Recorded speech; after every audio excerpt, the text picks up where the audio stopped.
Bueno, tenemos el Génesis del 1 al 11 se puede dividir en dos, para el estudio, ¿no? Se divide en dos. Uno es de Génesis del 1 y 2, capítulo 1 y 2, que es la creación del hombre, el hombre y la creación. Y la segunda es del 3 al 11, que es la caída y las consecuencias de la caída. Vamos al Génesis 1 y 2. ¿No es cierto? Lo primero que vemos en el libro, al principio, ¿no? Dice, en el principio creó Dios. No hay historia de Dios, no existe la historia de Dios como existía en la mayoría de los libros de la antigüedad. Dios siempre, por lo general siempre se comenzaba con una batalla de dioses. Siempre la creación se daba a raíz de una batalla de dioses. Los dioses peleaban entre sí, había 2 o 3 dioses, como lo vemos también en el caso más reciente de la mitología griega, ¿no? La mitología griega tiene una pelea de dioses, ¿no es cierto? Claro. Siempre hay uno que sale vencedor. Uno sale vencedor o es un grupo de hermanos que mata a otro, siempre con el tema de que el dios, como el dios más antiguo, siempre es el malo, como es el caso de Cronos, ¿no es cierto? Que es ese dios que devora a sus propios hijos, ¿no es cierto? Y después tiene los hijos estos que son los tres principales del Olimpo, ¿no es cierto? Zeus, Poseidón y Hades. Pero en el caso del relato hebreo no hay batalla de dioses. Dios en el principio, y no hay nada. No se da por sentado que Dios existe.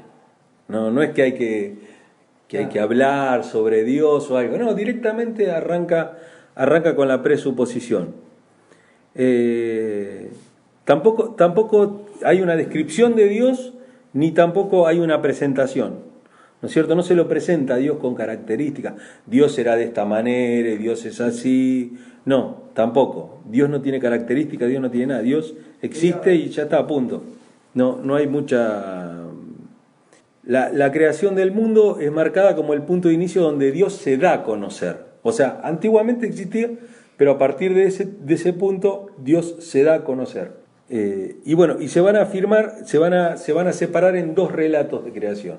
Va a haber 2 relatos distintos, con algunos puntos en común, pero muy distintos con respecto al texto. Uno va a ser el Génesis 1, en donde Dios va a ser presentado como un arquitecto.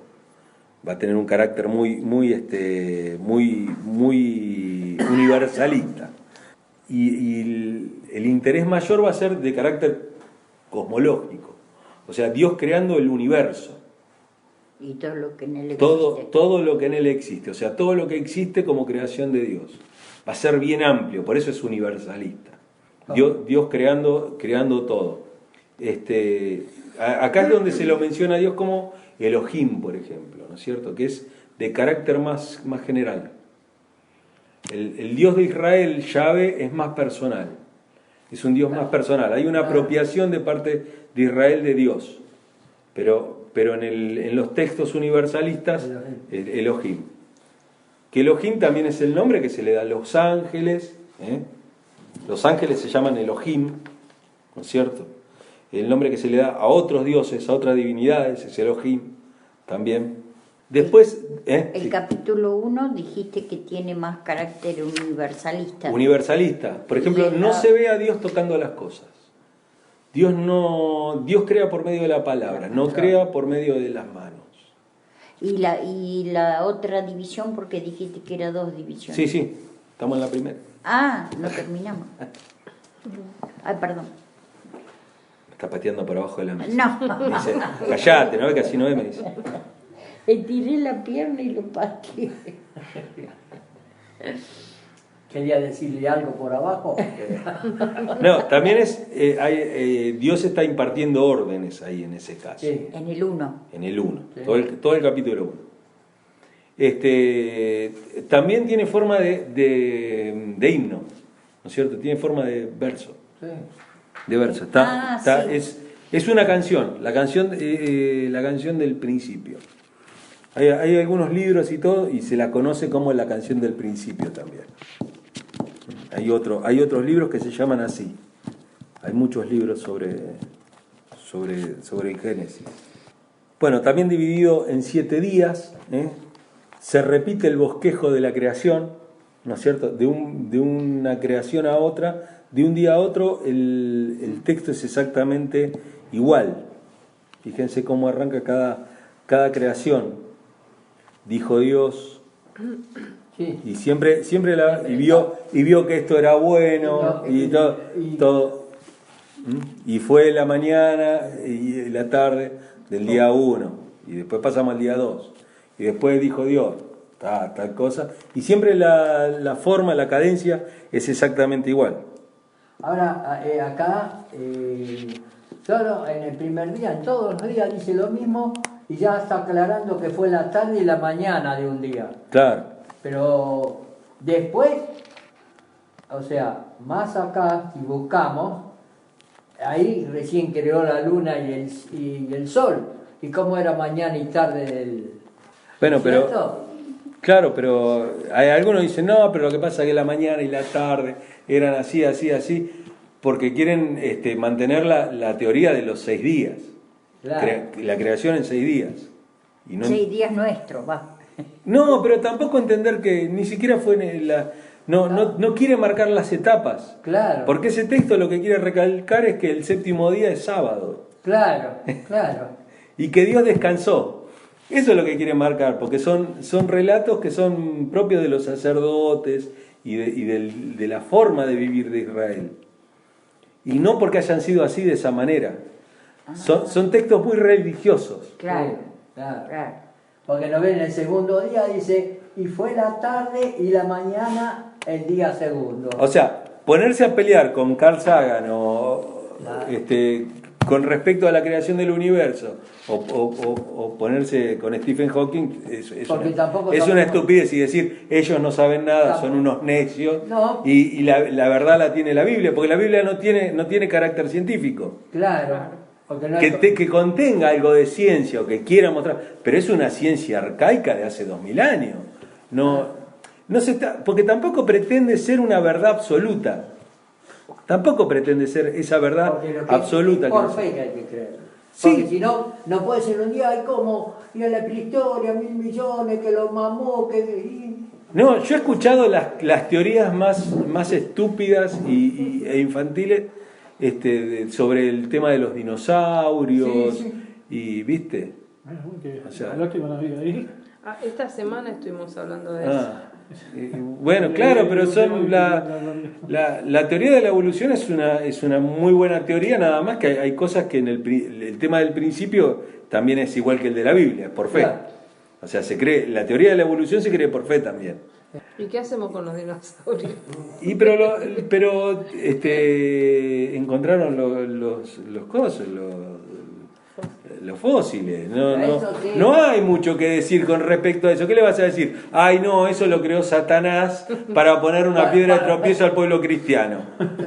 ¿Viste? Y en verdad Dios es el que tiene la última palabra y todo, que sí la tiene, pero no de esa manera. No es la manera. No hay nada peor para un hombre que hacerse defensor, abogado de Dios, ¿viste? Dios no necesita abogado. No. Pero nosotros queremos ser abogados, pero creer en esto me parece que es como creer en los unicornios, ¿viste? No tiene mucho sentido. Lo que está diciendo acá, el propósito del Génesis es otro. No es decirnos que la tierra fue creada en 6 días. Claro. Tiene un carácter apologético, tiene un carácter de trabarse con otros textos de la misma índole, y no con el pensamiento científico del siglo XX y del siglo XXI. No tiene. No. Es injusto ponerlo sobre eso, y es estúpido ponerlo en esos términos. ¿No? Uno se pone así, se ciega en ese sentido, y creo que no lo hacen más Dios o menos Dios porque haya creado en 6 días, 7 días. Claro. Porque si hay algo que se repite a lo largo de toda la historia del pueblo cristiano, y en toda la historia del pueblo de Israel, que está documentada y todo, es que Dios interviene en la historia llevándolo para el lado donde Él quiere. Claro. Y no necesariamente tiene que, porque haya dinosaurio, no haya dinosaurio. Dios se metió ahí y en ningún momento se ve tampoco todas las acciones de Dios.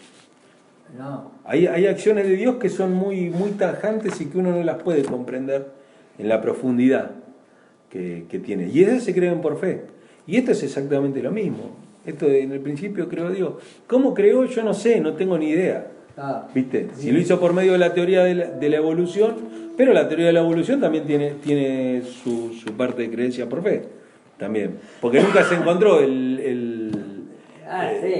¿viste? El animal en común, el primero, el que agarra y que, por ejemplo, qué sé yo, que un mono es igual al hombre. Bueno, ¿dónde está el eslabón perdido? ¿Viste? Claro. O el eslabón perdido de todas las especies. Entonces decimos, no, bueno, todo salió de acá, está bien, pero ¿y los intermedios dónde están? Qué extraño que se encuentre el primero y no se encuentren los intermedios. Los intermedios, que son los que unen las dos raíces. Pero por ejemplo, lo que es la evolución del hombre, ¿no es cierto? Como desde qué sé yo, desde el hombre de las cavernas hasta llegar al Homo sapiens, o como ahora, que creo que es el sapiens sapiens o algo así. Bueno, tenemos otro. Todo eso fue evolucionando. Dice, no, pero porque lo que pasa es que el mono ese, que era el primero, ¿viste? El hombre de Neandertal y todo eso. Sí, claro, caminaba medio así, pero eso no es lo que creó Dios. ¿Y qué sabe? Sí. Claro, ahí sirvió. Claro, ¿viste? Y esas cosas. Bueno, pero esa forma de pensamiento la tienen un montón de gente, de teólogos, ¿viste? Sí. Los teólogos más ortodoxos tienen esa forma de ver. No, que en el principio los hombres vivían 1000 años. ¿Viste? Y no, lo que pasa es que todavía no había llovido, entonces el agua que estaba sobre arriba, y estamos poniendo la cosmogonía de Israel como una prueba científica. Y eso es una burrada. ¿La qué dijiste? La cosmogonía. Que fue el dibujito ese que hice la otra vez. Yo ahí. Que la Tierra es plana, que hay una burbuja arriba que contiene las aguas de arriba y después están las aguas de abajo, que es donde flota la Tierra.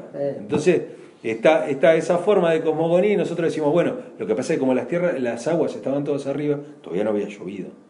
La Biblia está preparada para la cosmogonía de Israel, no para nuestra cosmogonía, que nuestra cosmogonía es mucho más real. Pero aparte porque hay unos descubrimientos científicos que fueron haciéndola cada vez más perfecta. Un Génesis o un diluvio escrito en esta época sería distinto, porque marcaría otra forma de universo. Le está hablando a una persona que creían que eso era el universo, que así era la Tierra.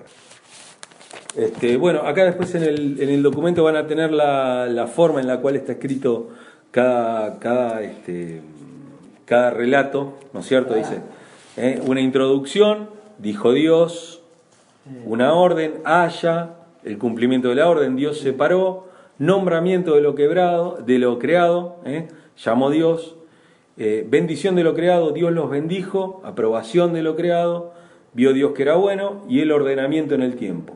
Y fue la tarde. Esas formas así tienen más que nada, es de carácter memotécnico, es para memorizar los textos. Por eso se hacían canciones en la antigüedad. La Shema, por ejemplo, es una canción que se le cantaba a los chicos desde chiquito. Los chicos llegaban. Claro. ¿Y qué quiere decir Shema? La Shema es la instrucción. Oye Israel, tu Dios uno es, y amarás al Señor tu Dios. Todo eso es la Shema. Y se le enseñaba a los chicos desde chiquito. Y era una canción. Claro, le cantaban y ellos iban aprendiendo. Por eso lo importante de las canciones, incluso de las canciones en el culto, ¿no? Claro, la importancia. Es importante. Bueno, acá lo tienen también en el texto, lo del tema de la desacralización, que ya lo estuvimos viendo, de la naturaleza, ¿no? De sacarle todo lo que tenga de deidad a la naturaleza. El tema de la luz, del sol, de la luna, de los árboles, de los animales gigantes y todo eso, hay un tema de quitarles la deidad. O sea, Sí. Como son creación, ya está, se le saca toda la deidad. Que era lo que creía también Israel en un principio, ¿no es cierto? Salen como... Hechos naturales. Sí. Claro. Sobre todo de la luna y el sol, ¿no? Que en Babilonia era Shamash y Shin, ¿no? Que son el sol y la luna, y en Egipto Re y To, ¿no? Re y To, en la época de Israel. Después va a pasar a ser Ra. Entonces acá lo que se le da es la función natural. ¿Qué función natural tienen? Y bueno, iluminar y dar calor, ¿viste? No tiene mucho desarrollo. No hay historia que contar sobre la luna y el sol, ni nada de esas cosas. Bueno, creo que lo hablamos la otra vez, el tema del bará, que es la palabra que se utiliza para crear, es únicamente Dios es el que hace bará. Después el hombre crea, pero siempre crea desde... Sobre lo que es creado. Sobre lo que es creado, pero el bará, esa palabra se utiliza únicamente para Dios. Crear de la nada. Crear desde la nada, ¿no? Eso se llama en la teoría teológica ex nihilo. O sea, de la nada. De la nada. Desde la nada se crea. Otros textos que tienen el bará es Isaías 48 del 3 al 7, Isaías 65, 18 y el Salmo 89 del 6 al 12. Segundo relato de creación, Génesis 2. Génesis 2 va a cambiar la visión de Dios, ya no va a dejar de ser el arquitecto y va a pasar a ser el alfarero. Hay una cosa más personal y se le da más personalidad a Dios incluso. Ya cambia el género del texto. Todo el principio es todo poético, son todos versos, y ahí va a ser de carácter narrativo. Ya va a ser un cuento, como una historia que se está contando. No como el primero, que es algo memotécnico, sino que es un cuento, es una narración que se puede contar, ¿no es cierto? Está lleno de sorpresas. Se trata de sorprender al lector, ¿no es cierto? De repente aparece un animal que habla. Ningún animal habla y de repente aparece un animal que habla. La serpiente. Claro, la serpiente. Y va a cambiar también el nombre que se le va a poner a Dios. Dios va a pasar a ser Yahvé. Ya no va a ser el verbo que va a utilizar, no va a ser bará, sino el verbo que se utiliza para los hombres también, cuando crea el hombre, que es yará, que es con las manos, es la forma de un artesano. Ya no va a ser bará, que es formar, así como claro, y agarrar. formó Dios Y formó Dios. Después va a estar el otro texto también que está en el 2.7, que es Neyamá. Neyamá, que es soplar. Sí. Soplar adentro, ¿no es cierto? Es esa...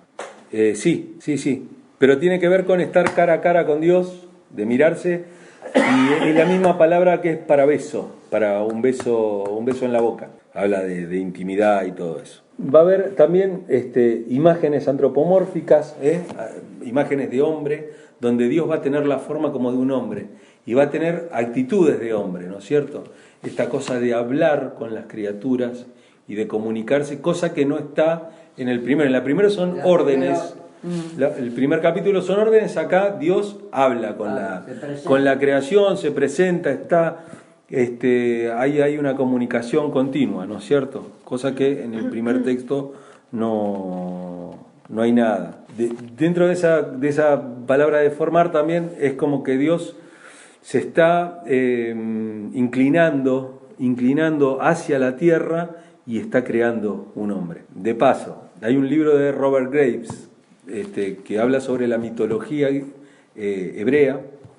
Y habla por ejemplo, los relatos de creación no son solamente estos, sino que hay otros relatos de creación que pertenecen a Israel también, ¿no es cierto? En donde Dios crea a Adán mucho más grande, después mucho más chico, y después cómo recoge la tierra de distintos puntos, el polvo de distintos puntos de la tierra, por medio de ángeles y todo eso. Bueno, esos relatos son relatos también de creación, pero son relatos que no entraron en los textos bíblicos, pero que pertenecen a la mitología hebrea, como por ejemplo, qué sé yo, la primera mujer no es Eva, en los textos estos mitos, la primera mujer es Lilith, que después va a aparecer Lilith como un tipo de demonio, que es nombrada en la Biblia, en otros textos.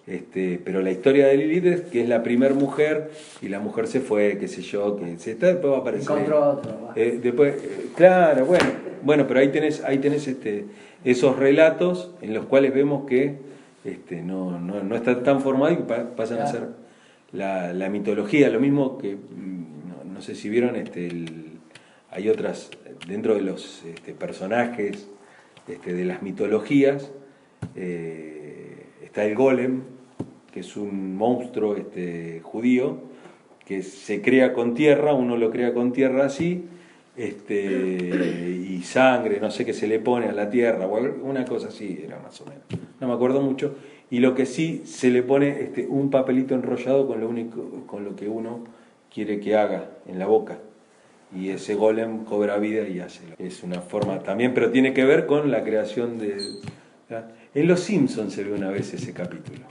Hay un capítulo en que creo que Coso se crea un golem, ¿no es cierto? Y Lilith es algo así como es lo más viejo en mitología de vampiros.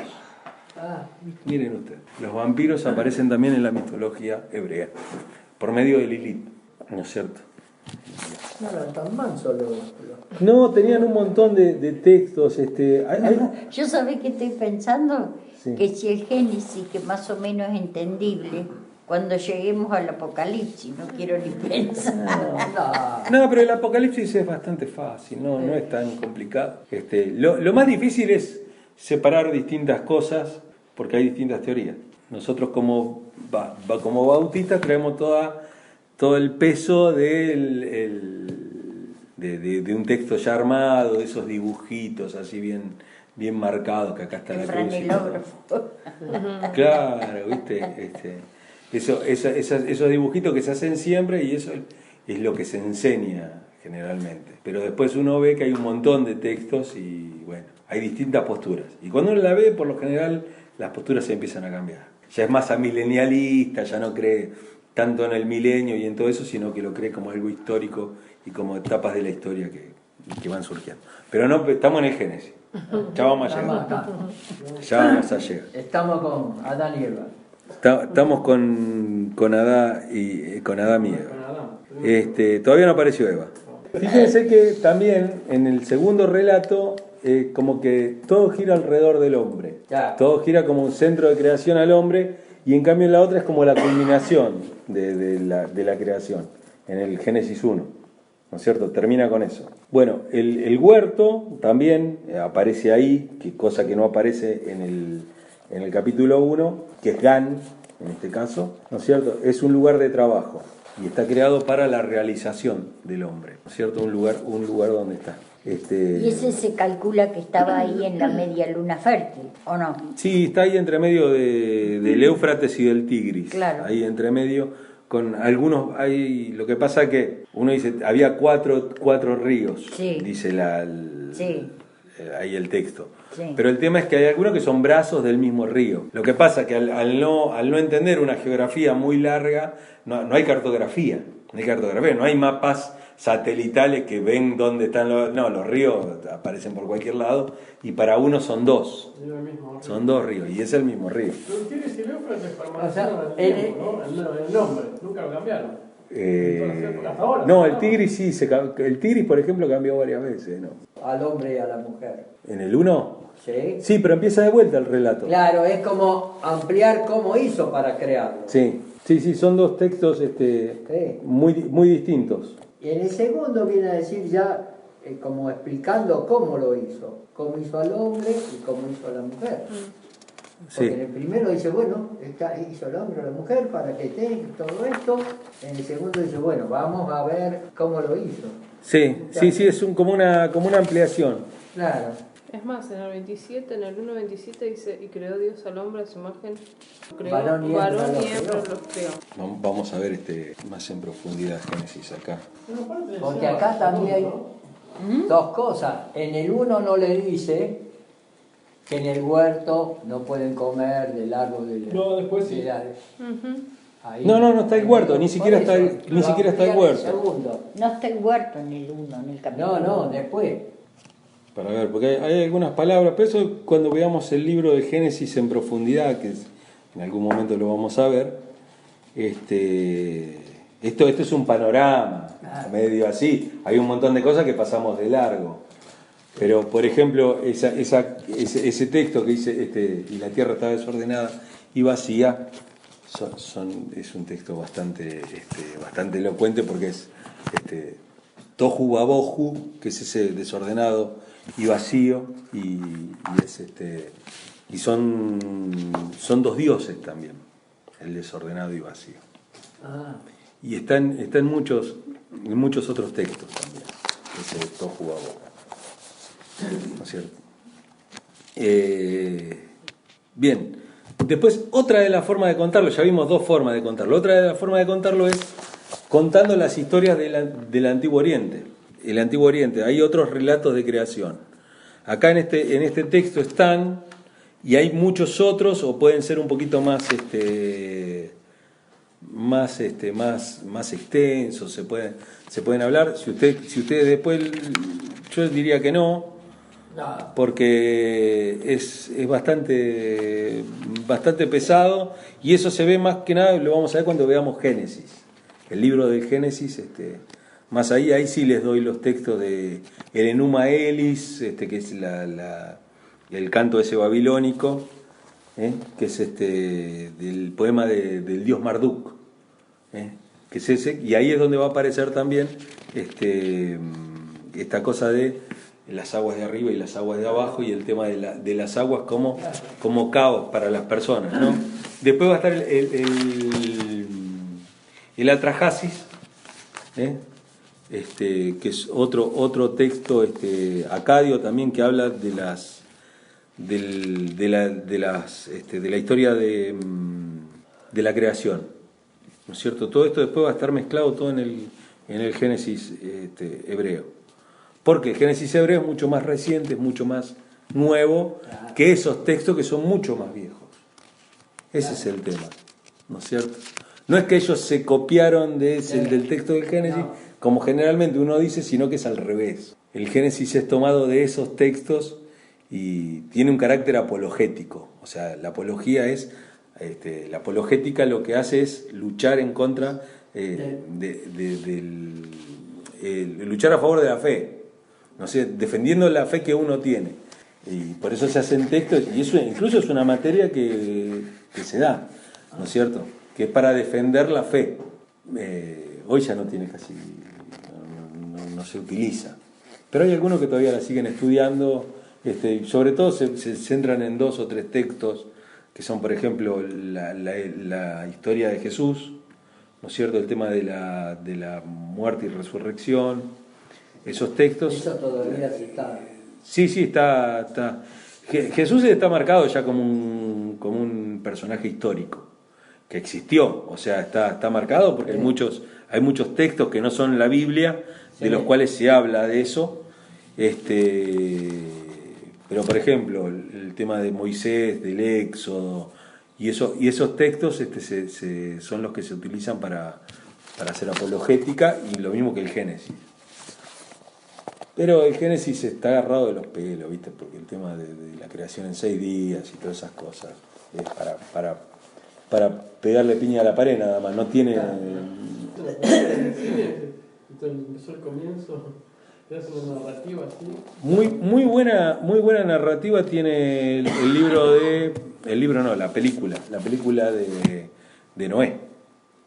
Claro, sí me acordaba de eso. Esa película tiene muy buen desarrollo. Se le pegó desde el punto de vista que hay cosas que no están en la Biblia, pero sí están en los textos hebreos, no están en la Biblia. Pero por ejemplo, los gigantes, estas cosas que están ahí, que uno dice, estos monstruos, ¿de dónde salieron y todo? Pero están en el libro, eso está en el libro de Enoc. Lo que pasa es que nosotros, no está el Enoc en nuestra Biblia, pero el libro de Enoc era un libro que era utilizado, y de paso, Pedro lo nombra. Pero esa película es nueva, ¿no? De Noé. Sí. Sí, vos sabés que se le pegó mucho, yo me acuerdo que se le pegó, yo escribí un artículo sobre esa película. Porque le pegaron mucho, ¿viste? Y decían, no, esto está mal, esto está mal, esto está mal. Y yo que había estudiado el Génesis y lo había estudiado desde la parte de vista del texto y todo, porque está marcado por un montón de mitos hebreos también. Entonces como que se une todo y se trata de contar la historia. Y está buena. Bueno, los gigantes como que decían que eran Los Nefilim. los Nefilim, que eran ángeles caídos, ¿no? Sí. Sí, esa es la historia, ¿no es cierto? Esa es la historia, sí. Como la película un poco cuenta eso. Claro, cuenta la historia de los Nefilim, cuenta la historia de Enoch como un guerrero, una cosa así, se ve Nimrod, se ve en otro... Claro. ¿Y la película se llama Noé? Noah. Ah, Se Noah. llama la película. Quizás es porque quisieron pintar a uno de los ángeles caídos como bueno, como que ayudó a Noé. Porque eran todos malos, pero había uno que era bueno. No, pero está dentro de las historias, está dentro de las ¿sí? posibilidades, claro. Pero uno Claro que que sí. ayuda al nieto, Noé. ¿En o al Netflix? nieto. Sí, ¿Está? los Nefilim. ¿En Netflix? No sé si está en Netflix. Yo la tengo igual. Mejor no. Si no, ¿la tenés? sí, la tengo yo la película, te la presto. Un día para verla, ¿no? Un día. Un día para verla de vuelta. Yo la Hay vi un hace montón de películas que se pueden ver que están tan buenas porque esa película fue hecha por un judío también. Sí, no, Por un judío que sabía de la historia y todo. No, Sí. no es que toma cualquier cosa para hacerla. Lo que pasa es que el cristiano ve todo como un ataque a su fe, ¿viste? Claro. Lamentablemente lo ve así. Y bueno, y así está la iglesia, ¿no? Así está la iglesia. Cualquier cosa es ataque al diablo, cualquier cosa es ataque. Y digo, qué fe rara que tenemos que no nos fijamos en los 2000 años de cristianismo, sino nos fijamos en una película. No. ¿Viste? Si una película te va a hacer perder tu fe, no sé hasta dónde está tu madurez. No, pero yo me pregunto con estas cosas cuando hablas de mitología hebrea. En muchos pasajes de la Biblia, Dios le dice a sus profetas que rompan las imágenes de acera, ¿no? Que están en las rutas, Sí. en los caminos. Pero en muchas partes lo dice. O sea que me imaginaba siempre que eran muchos, o sea, de creer en esas cosas ellos. Sí. Que estaba lleno. Sí, Israel no sale con sus dioses solamente y nunca llegó a tener a Yahvé como el único Dios. Siempre en la intimidad había idolatría. Siempre había algo. Sí, siempre había algo. Siempre había algo. Y después bueno, en la época de Jesús, el arca pasa a ser una parte, una suerte de ídolo. Porque el arca está en el templo y esa no es el arca, si el arca fue destruida. Claro. ¿No es cierto? Y estaba ahí atrás del velo del templo. Pero no estaba la presencia de Dios ahí si esa no es el arca. Claro, ¿no? Ya, aparte tenía otro propósito el arca, ¿no? Sí, claro, porque aparte se transportaba. Esa era la etapa, pero después cuando Dios comienza a ver o los israelitas comienzan a adorar más el arca y a confiar más en el arca que en Yahvé, el arca Un objeto finalmente, de adoración. claro, es un objeto de adoración, porque Yahvé no tiene un lugar donde estar. Yahvé está, y los israelitas llevaban el arca a la batalla Claro. y se la terminan robando. Pero un poco yo pensaba esa tendencia en la idolatría. Sí. La seguimos teniendo. Es innata, sí, es innata al hombre. Con el hombre, porque hoy en día, por más, sí, somos redimidos por Cristo, pertenecemos a su iglesia, pero si nos descuidamos, somos idólatras. Somos idólatras al templo, Un por montón ejemplo, de al cosas, templo. al trabajo, a la familia. El tratar de sacralizar un lugar y decir esto no, porque esto es dedicado a Dios, entonces acá no se puede hacer nada. Se puede tomar un café, no se puede hacer una reunión, porque ese es el templo. Eso es sacralizar el templo y ser idólatra. Claro. Lo mismo hacían los judíos. Con el Claro, templo. claro. Lo mismo hacían ellos. Claro. Entonces esas cosas son... Uno se equivoca muchas veces cuando escucha, ¿viste? Se puede ser idólatra con la palabra de Dios. Se puede ser un idólatra de la Biblia. un idólatra de la música. Todo aquello que empieza a tomar forma de ídolo y comienza a desplazar a Dios del centro, Claro. automáticamente pasa a ser un ídolo. Claro. Para la cultura, ¿no es cierto? Para la cultura cristiana es eso, es un ídolo. Yo en uno de los capítulos que lo escribí yo, ese capítulo, hablo del papa de papel. Nosotros no tendremos un papa, pero la Biblia para nosotros a veces se convierte en el papa. Es el papa de papel. Bien. Bueno, la caída y las consecuencias. Génesis 3.1 al 6.4. Justo el 6.4 habla de los gigantes de la tierra. En el Génesis 3 es una continuidad del 2, del capítulo 2. Así que sería todo como una sola unidad.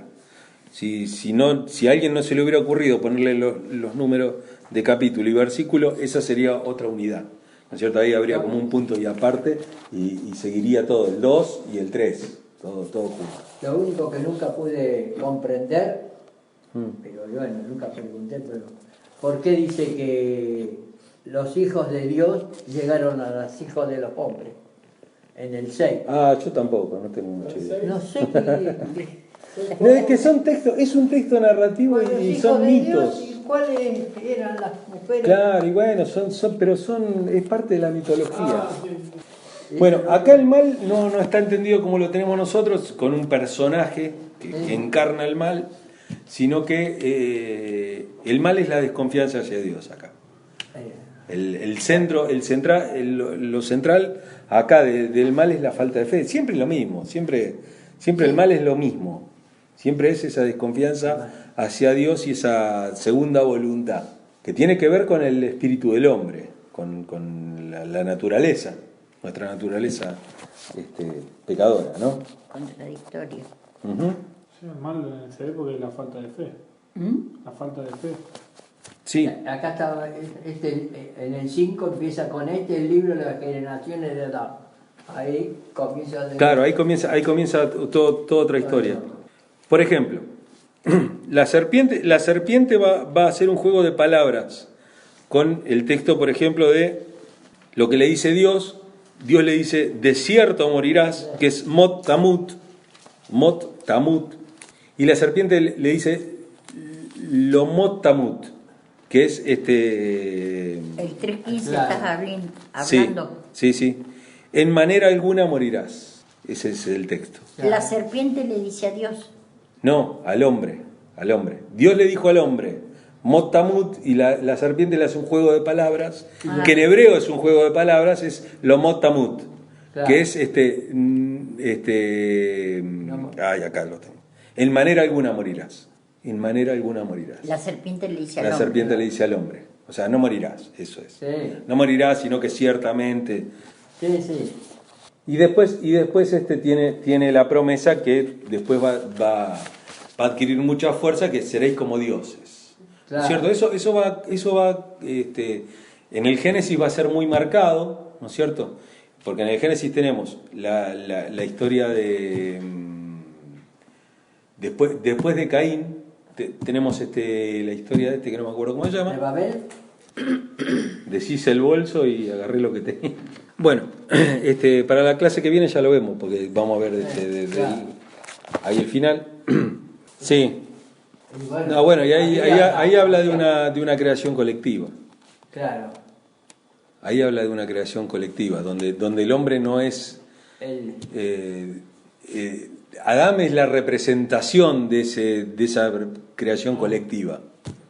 Adán y Eva son como una creación colectiva. Son personajes, pero Dios creó colectivamente. Claro, surgen muchos hombres y muchas mujeres, y esta idea del paraíso y todo eso es toda una construcción. Claro, es más una historia, un cuento que algo real. Realidad. Claro, real. Lo que pasa es que al principio, en donde surge el hombre, donde surge la vida humana, es un paraíso, porque está en la medialuna de las tierras fértiles. Claro. A comparación de todo lo que rodea eso, Claro. es espectacular. Y con pocos hombres, la naturaleza es totalmente virgen. Claro. Tierra te entrega fruta y todo. Y todos igualitos a Adán y todo igualito a Eva, así que... No, está bueno. Si un día tienen tiempo así de no que están ociosos, lean los mitos hebreos de Robert Graves y es muy muy interesante. Está muy bueno porque Claro. él lo cuenta y lo cuenta sin problemas, ¿viste? No lo cuenta como lo contaría un cristiano que, ay, no, mira lo que dice acá. Pero por Y eso y se junta con un judío, con un historiador judío. Los dos escriben ese libro que tiene que ver con la mitología hebrea, y ahí están todos los relatos de creación, ahí están varias versiones del diluvio, están todos estos personajes así medio raros, que después aparecen en la Biblia. Pero, Sí. porque si no te volvés loco. No, porque... comprarlo es imposible porque ese libro es re viejo, es arcaico, y no se vendería mucho acá. Entonces, ese libro lo tenés que conseguir en PDF, ¿viste? Y imprimir. Porque son textos que es muy difícil, salvo que consigas ahí, ¿viste? En la plaza ya, Rivadavia, Parque Rivadavia, alguna cosa de eso, no sé si todavía sigue están. Sí, está. Antes iba a buscar ahí cosas raras. Iba a buscar esos libros, ¿viste? Llenos de hojas de laurel, que había por ahí, y siempre... Es más, tengo algunos todavía de eso. Bueno, después la parte en la que Dios establece el juicio, ¿no? Del hombre. No vamos a hablar del tema de la serpiente, de cómo vino, de cómo no vino. A nosotros nos interesa más que nada las consecuencias teológicas que van a aparecer.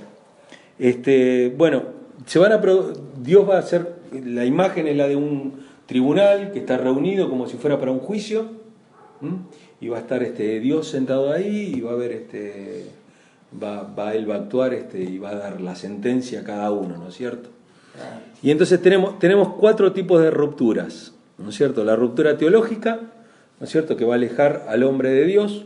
Una ruptura sociológica, que ya va a haber una distancia entre él y su prójimo, que después va a desencadenar el tema de Caín y Abel. Ahí vamos a ver esta ruptura va a aparecer ahí. Una ruptura psicológica que lo va a alienar de sí mismo, ¿no es cierto? Su mente va a ser extraña a sí mismo, no va a poder manejar sus sentimientos y su inteligencia, las dos cosas juntas. Acuérdense que el hombre sabe lo que Dios le permitió saber. Lo que va a marcar el comer la fruta y el comer del árbol de la ciencia del bien y del mal es esta cosa de saber todo.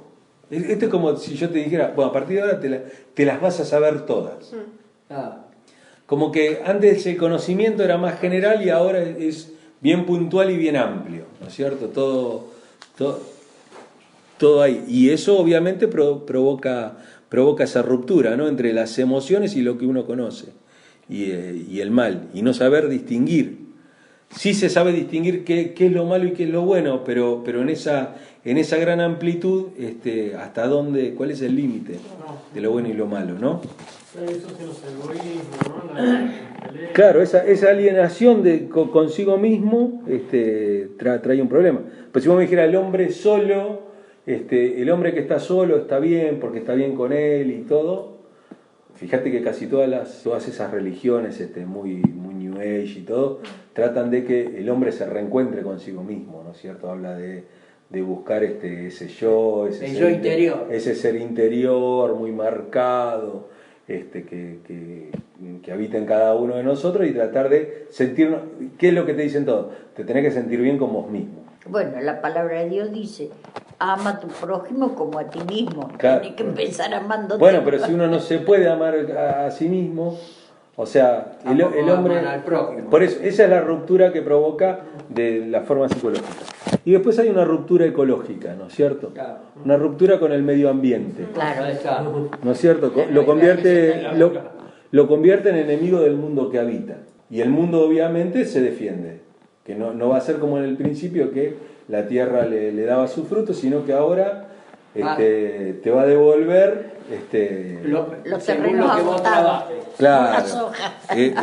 Bueno, lo único que le queda del No, todo esto es facilongo. del 4 al 11 es la onda expansiva. O sea, del 4 al 11 va a hablar de una onda expansiva. Hasta el capítulo 3 por ahí tenemos un texto que es muy, muy ahí nomás, centrado en el Edén y en lo que pasó ahí al costadito del Edén. Ahora después esto se vuelve como si fuera una epidemia. Se empieza a dar y la maldad se empieza a multiplicar. Y eso es lo que vemos, una onda expansiva.